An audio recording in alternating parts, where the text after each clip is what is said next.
So I'll just go ahead and execute my payload over here, and I'll just go ahead and start it. I should be getting a session open over here, something like that. Okay, perfect. So session 1 is open. So I'll just go ahead and type sessions -L. So it will give me the sessions that are open, and I'll just go ahead and type 1. So I have the interpreter prompt open. So if I want to go ahead and let's say I'll just type use -M or CESS. So let me check.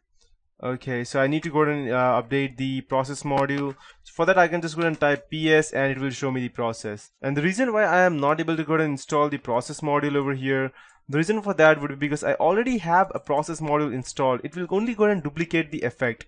I'll then just go ahead and type help, and I can see all of these exact things which are already here. So you don't actually need to go ahead and create any kind of process. I'll just go ahead and show you where exactly is the process command. It is PS. Okay, perfect. List running processes, or terminate a running process. So this is how it works like. So after the extension has been loaded, new commands can be easily added to this set of features. So I'll just show you some more thing that I'll just go ahead and show you how a read works like.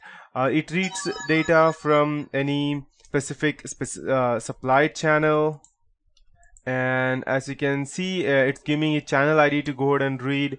So I can go ahead and read anything. So what it does is that it actually reads from a communication channel. If I'm trying to communicate with someone, it will go ahead and read all the data. It's encrypted or unencrypted, it doesn't matter, it will straight away go ahead and read that. If I want to write something or poison something in that communication channel, I can go and type write, and I can go ahead and write anything I want. So I can just go ahead and write it on a communication channel, or write the contents of a file on a disk, or anything like that. After that we have close, that closes a communication channel. So I can just go ahead and type close. It will close the supplied channels, provided that I had to provide it with the channel ID. And after that we have the help. So as I have already shown you what help does, that it will display all the registered commands. If I go and type exit, it will go ahead and disconnect me from the interpreter session. And finally we have subsystem. So subsystem extensions are feature extension commands. So I'll explain that to you later on, not at this point of time. Then we have load library. I can just go and type load lib.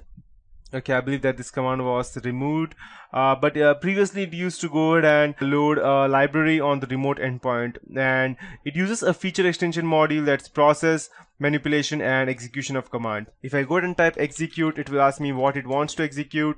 I can go ahead and execute a process or dummy executable length or anything, but it will be on the remote machine endpoint. If I go ahead and use the kill option, it will go ahead and kill one or more processes on the remote endpoint. PS will list all the processes, and I can also go ahead and use any specific file name. Let's say for example, if I wanted to execute any file on the remote machine, I can type execute -F, and it would be the file name over here. Let's say for example test. I don't have anything on the remote machine in my Windows, but if I had, it will straight away go ahead and execute that. Let's see if I could go ahead and execute the command prompt. Okay, you must specify an executable with an F, but it will not go ahead and able to execute it because I have nothing named. Okay, it was created. Great. So let me go ahead and check. It's 2648. So let me check the process if it's created. Okay, perfect. So I have the 2648 process created. I'll just go ahead and kill it. 2648.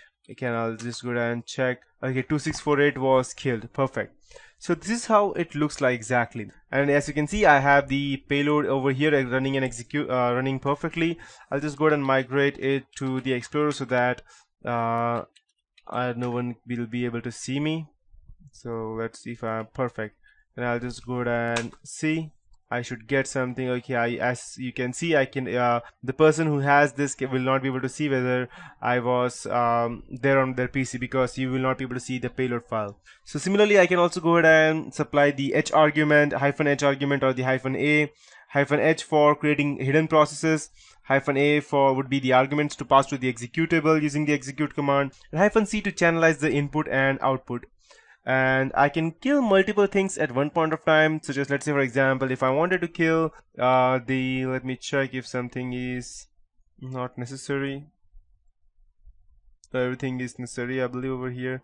So I'll just go ahead and open, let's say, a media player, and I want to kill the process. Let's say I'll also go ahead and open Chrome.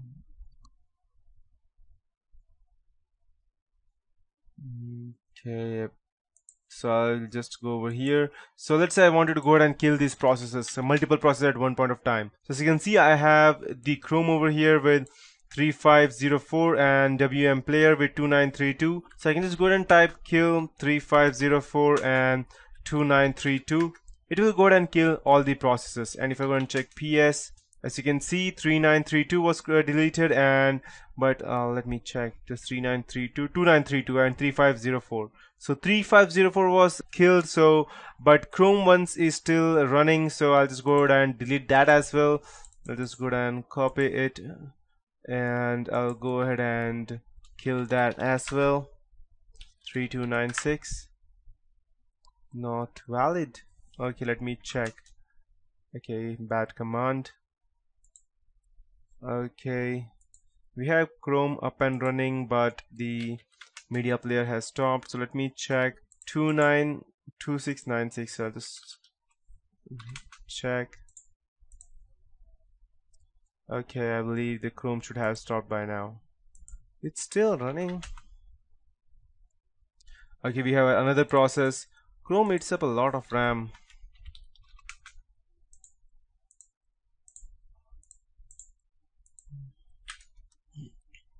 Let's see. Okay, perfect. It's disabled now. So this is how we can go ahead and kill multiple processes as well. If you want to execute any command, then you can go ahead and type execute, that's execute -f cmd-c, and we'll go ahead and execute that specific command. Let me check if, as you can see, I have the command over here prompt. If I had written something over here, then it would go ahead and straight away run that prompt. Perfect. So execute does actually goes ahead and runs any kind of process. If I wanted, I can also go ahead and switch to interactive console. So I can just go ahead and type interact 1, and it will go ahead and interact with channel 1. And similarly, I can do multiple things like that. And the person over here will not even be able to understand exactly what is actually happening. So then we have echo meterpreter interactive channel in the action, which I could actually go ahead and execute through the command. And finally, I can go ahead and you can go ahead and check all the help options over here, which will help you understand the importance as to what exactly all things what we can do, and if the person was running on proxy, what are the proxy configuration, and multiple things. So that's it for this tutorial. And before I end this thing, I'd just like to tell you that you can go ahead and type Control-C to go ahead and get back to where you were exactly. And I'll just go and close this over here.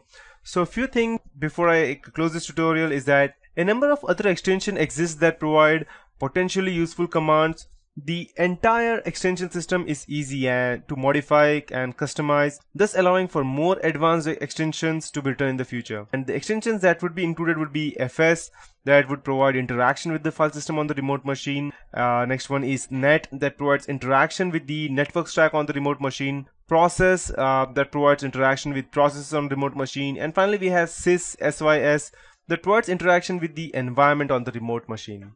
So yes, that's all with that's only with how as far as we can go with the meterpreter prompt. So that's it for this tutorial, guys. In the next tutorial, I will be starting with Metasploit and how exactly Metasploits are different from the meterpreter and how flexible they are.